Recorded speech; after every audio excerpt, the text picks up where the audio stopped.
I raced to the hospital after receiving a frantic call about Colby's car accident, my mind reeling with worry. When I arrived, the doctor's puzzled expression caught me off guard. We just explained the situation to his wife. What wife? I blurted out, momentarily forgetting my concern for Colby. Who else could he have spoken to if not me, his wife? Confusion gripped me, freezing me in place. My name is Cassie, a 32-year-old office worker. Colby, my 35-year-old husband, and I met through friends and built a life together. Though we hadn't yet had children, we filled our days with cherished moments, exploring new places and dining out on weekends. 3 years into our marriage, things took a turn. Colby's job, which had always involved frequent travel, intensified even further, spilling into weekends. With each passing day he was away, he grew more distant. One evening over dinner, I decided to confront him. You're always working. Can't you pitch in more around the house? We used to share chores when we both worked, but lately it feels like it's all on me. Watch your tone. I work hard, you know. Colby snapped, throwing his fork down angrily. I was stunned into silence as he stormed off to bed. I sensed something was amiss with his sudden outburst. Lately he hadn't been discussing work at all. Colby used to bring back souvenirs and share stories from his trips, but that had dwindled. Was he really working as much as he claimed? I tried not to dwell on it, but the suspicion cast a dark shadow over my heart. A week later, while Colby was in the shower, I brought him some clothes. I'll leave your pajamas on the shelf, okay? As I turned to leave, I noticed his phone on the shelf. Growing more suspicious, I found myself carrying his phone to the living room. I'll put it back before he finishes showering, I assured myself. Quickly, I checked his emails, WhatsApp messages, and photos, but found no signs of infidelity. Relief washed over me, yet guilt gnawed at my conscience. You went through my phone, didn't you? Colby's voice startled me, leaving me speechless. After checking it in the living room, you should have returned it to where you found it. I have tracking enabled. It was used while I was in the shower. It had to be you. I'm sorry. Your behavior has been so strange lately, I couldn't help but wonder. I confess, my apology sincere yet remorseful. Besides, when I checked the contents of my phone, I felt a little anxious. Did you find anything? Nothing at all. I'm just focused on my work. It hurts to be suspected like this. I'm truly sorry, but I can't continue living like this. Let's get a divorce. His sudden declaration stunned me. I'm sorry for looking at your phone without permission, but I'm struggling to understand why you're suddenly talking about divorce. Can we talk about this? If you show sincerity, maybe I'll reconsider, I pleaded, hoping for a heartfelt response from Colby. He smirked, waiting for my reaction. From now on, you'll handle all the cleaning, cooking, and laundry. Basically, you'll become the housekeeper. His demand was unfair, considering my mistake. However, I couldn't agree to it. I've already apologized. Words aren't enough. Show me through your actions, or do you really want a divorce? Fine, I understand. Reluctantly, I agreed to Colby's terms for now, hoping he would eventually forgive me. It had been a month since then. The next day, as I packed for Colby's business trip, he left all the preparations to me while engrossed in his work on the phone. Hey, have you reconsidered the divorce? Yeah, I'll think about it after this trip, Colby responded casually. Lately, I had been shouldering all the chores and handling the bills at his request. It was taking a toll on me, leaving me stressed and exhausted. His words brought a wave of relief. I wish we could go back to taking trips together, I murmured to myself as I packed his luggage. But that Sunday afternoon, when Colby was due back from his trip, everything changed suddenly. The phone rang, and it was the hospital on the line. Are you a relative of Colby? Yes, I am. What happened? My heart raced as the nurse explained that Colby was unconscious after a car accident. She had found our home number in his schedule book and called me. Without a moment's hesitation, I rushed out of the house and headed straight to the hospital. Please let him be okay, I prayed silently as I arrived at the hospital and was directed to a conference room.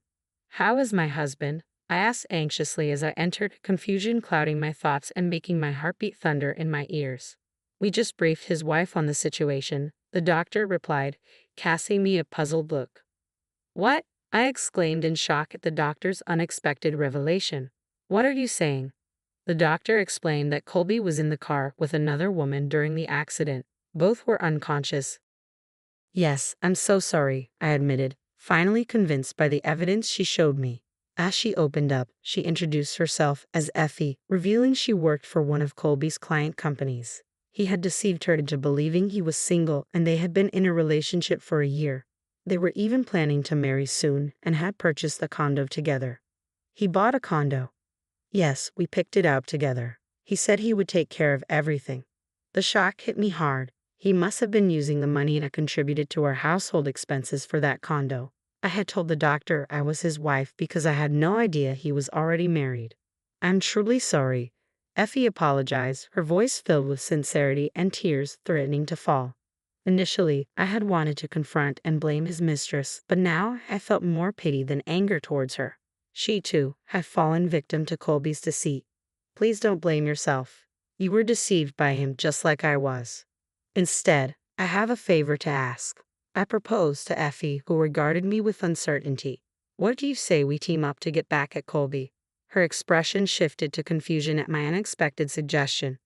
I don't want anything to do with a liar like Colby anymore. Effie cautiously agreed to my proposal. I'm sure she feels some anger towards him too. I can't let this go unanswered.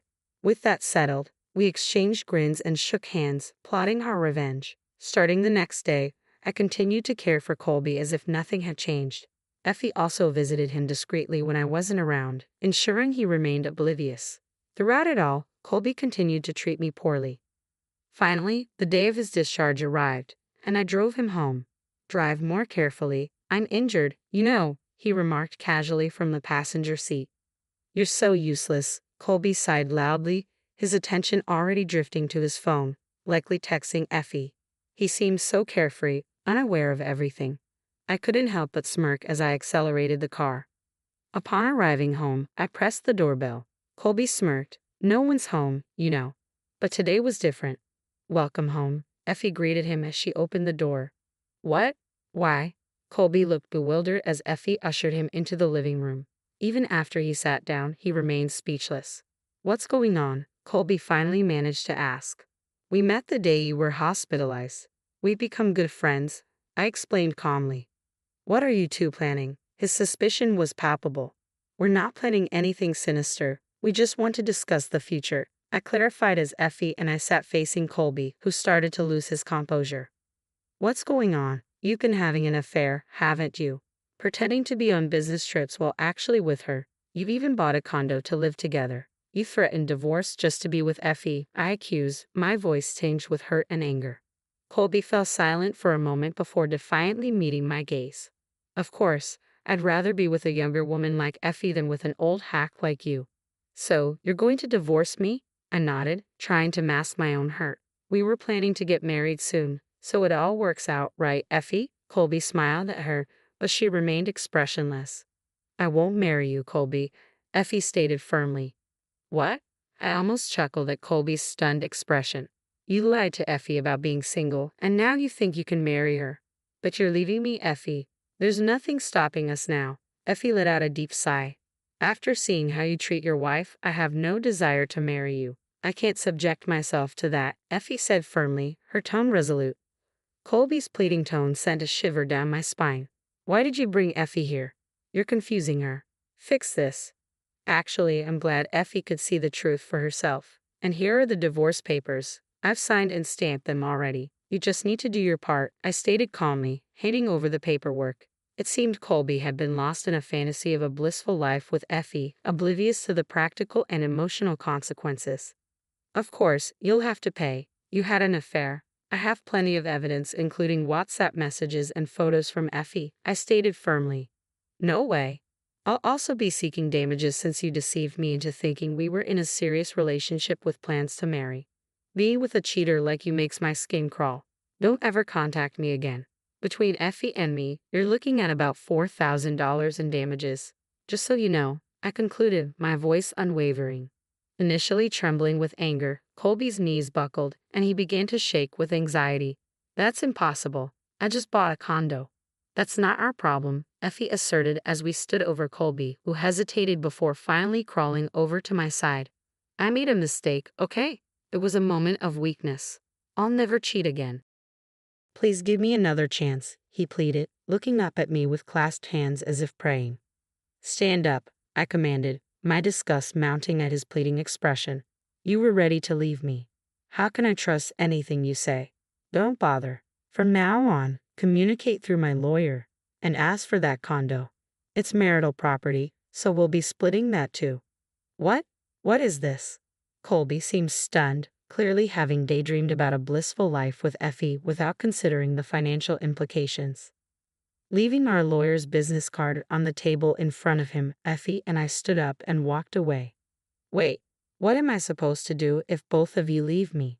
My leg isn't even healed yet. Colby's desperate plea echoed down the hallway, followed by a loud thud as he stumbled with his crutches. Effie and I exchanged a glance but remained unmoved, leaving him to struggle on his own. I never want to see your face again. Goodbye, I declared firmly as we walked away, leaving Colby behind. Later, the divorce proceeded smoothly, and I successfully claimed damages in court. News spread through his workplace, leading to Colby's suspension for misusing company resources to contact his mistress. Eventually, he resigned. The condo he purchased with Effie was sold to cover the court-ordered damages, leaving him burdened with a substantial debt, job hunting, and living frugally in a modest apartment. Meanwhile, Effie found happiness with a wonderful man and is now in a promising relationship with marriage on the horizon. I sincerely wish her the best. Life has proven to be unpredictable, and I never imagined finding myself in such a situation. Despite uncertainties about the future, I've resolved to cherish each